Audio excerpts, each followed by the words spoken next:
कर रहे हैं वो बीजेपी के लोग हैं, बीजेपी के सिखाए हुए लोग हैं कि ऐसा करो मुसलमानों को बदनाम करने के लिए। हमारे यहाँ वक्फ का तस्वुर ही नहीं था, हमारे यहाँ वक्फ था ही नहीं 1500 साल पहले, हमारे यहाँ 1500 साल पहले वक्फ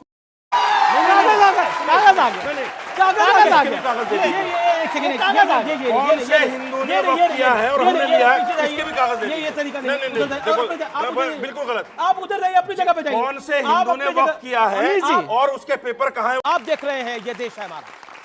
नहीं, हम चलते हैं और क्या। आपकी मर्जी है, जिसको जाना है जा सकता है, फ्री है सर।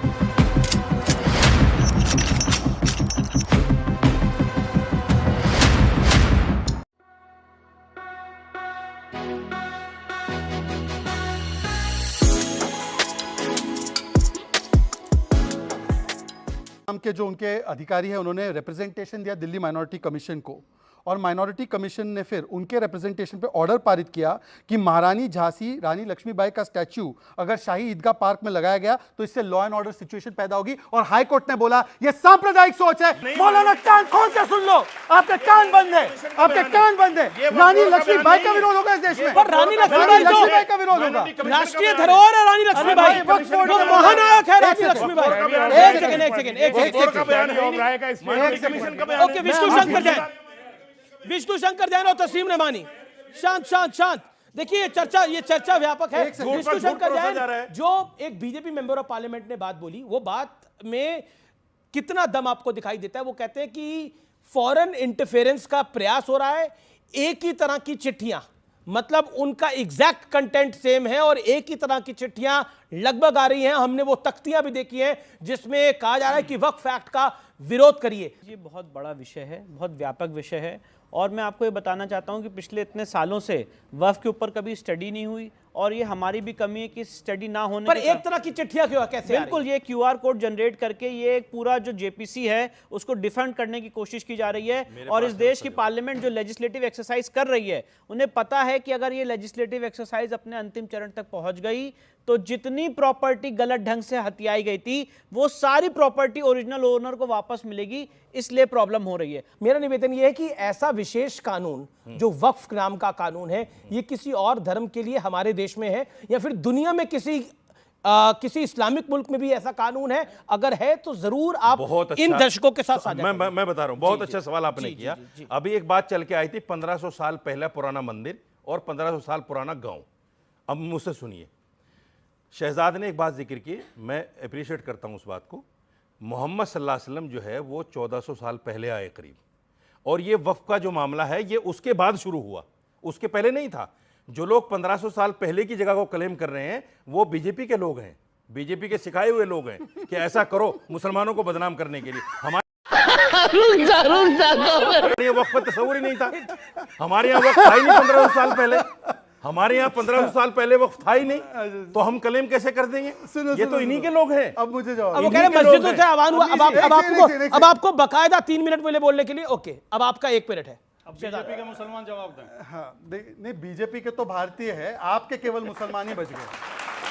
सुनिए, ऐसा है कि इन्होंने बोला कि ये 1500 साल पुराना वाला जो किस्सा है, 1500 साल पुराना वाला जो किस्सा है, ये तो भाजपा के लोगों ने करवाया।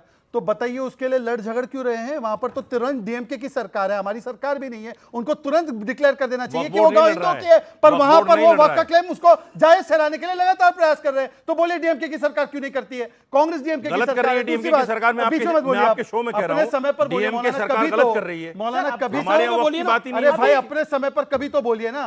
इन्होंने अभी बोला कि वक्फ जो है वो मुसलमान करता है मुसलमानों के लिए, करेक्ट? मुसलमान ही वक्फ कर सकता है ना? पुराने कानून में वक्फ मुसलमान के अलावा नॉन मुस्लिम भी कर सकता था और उसकी प्रॉपर्टी लेते थे। अब बताइए वो इस्लामिक था, गैर इस्लामिक था? इस्लामिक था, गैर इस्लामिक था? एक नया अब नॉन मुस्लिम भी वक्फ कर सकता है, बताइए ये तरीका कैसी बातें कर रहे हो आप? तो कानून चेंज होना चाहिए, कागज कागज आ गए, आपको 40 से कागज आ गए, कागज आ गए, जो मौलाना साहब कागज आ गए, मौलाना साहब कागज आ गए। कागज आ गए, कागज आ गए, कागज आ गए। कागज दे दीजिए। एक सेकंड, कागज आ गए। कौन से हिंदू ने वक्त किया है और हमने लिया है, इसके भी कागज दे दीजिए। ये तरीका नहीं, नहीं, देखो, बिल्कुल गलत। आप उधर रहिए, अपनी जगह पे जाइए। कौन से हिंदू ने वक्त किया है अमीर जी। और उसके पेपर कहाँ है वो मुझे दे दीजिए। ठीक है, आपसे पेपर मांगेगा? अमीर जी, अच्छा, मुझे मेरे भाई से इनके पास नहीं है। मेरे भाई से पूछा था कि भैया कागज दिखा दीजिए। हाँ। अब कोई ये से पेपर नहीं है इनके पास। जस्टिस गुलाम मोहम्मद का जजमेंट है, मैंने आपको व्हाट्सएप कर आप दिया। सामने रखिए कागज। हाँ, ये कागज है भैया, जस्टिस गुलाम मोहम्मद का जजमेंट है, मैंने आपको व्हाट्सएप कर दिया, आप इनको भेज दीजिएगा। जी। अब पैराग्राफ 30 अरे मुझे पोस्टमैन क्यों बना रहे हैं आप सब मैं लोग इनसे बीच बात में? नहीं करता। जी जी जी। अब वो पता नहीं क्या क्या बोल देंगे इसलिए। पैराग्राफ 30 पढ़ के सुना दे रहा हूं और सुन लीजिए। The institution of waqf in India is about 1000 years old. Huge extents of land have been dedicated as waqf by Muslim rulers and are ruled alike for religious and charitable purpose. The approximate number of registered waqf properties in India is stated to be 3 lakhs and account for 4 lakh acres of land throughout the country, and this makes waqf the third largest landowner after the railway and defense. The administration of waqf has been subject Andhra Pradesh high court. Andhra Pradesh high court justice Ghulam Mohammed 2008 2008 का है। आज पता नहीं number 2000 का है। अब कागज है, अब कागज आ गया और सुनिए। गुलाम मोहम्मद ने 1 लाख नहीं बताया, 4 अब एक लाख सेकंड, बताया अब है। एक सेकंड। वक्फ जैसा बोर्ड क्या बाकी धर्मों को भी मिलना चाहिए फिर? मैं एक लॉयर हूं और लॉयर के नाते मेरी ड्यूटी होती है कि संविधान को मैं प्रोटेक्ट करूं। तो अगर कोई गलत चीज हुई है, 2 wrongs don't make a right, मैं सारे समाज की तरफ से और वकील होने के नाते ये मैसेज देना चाहता हूं आज इस डिबेट से कि हम ये नहीं कह रहे हैं कि अगर इसको गलत मिला है तो हमें भी गलत अधिकार दे दो। हम ये कह रहे हैं ये गलत अधिकार खत्म करो। आर्टिकल 14 अगर सबको इक्वालिटी का अधिकार देता है तो वो इक्वालिटी का अधिकार सबके लिए रहे।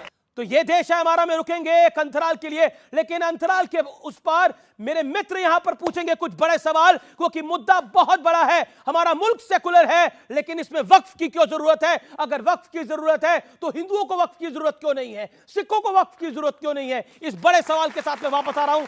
आप देख रहे हैं ये देश है हमारा। नहीं, हम चलते हैं और क्या। आपकी मर्जी है, जिसको जाना है जा सकता है, फ्री है सर।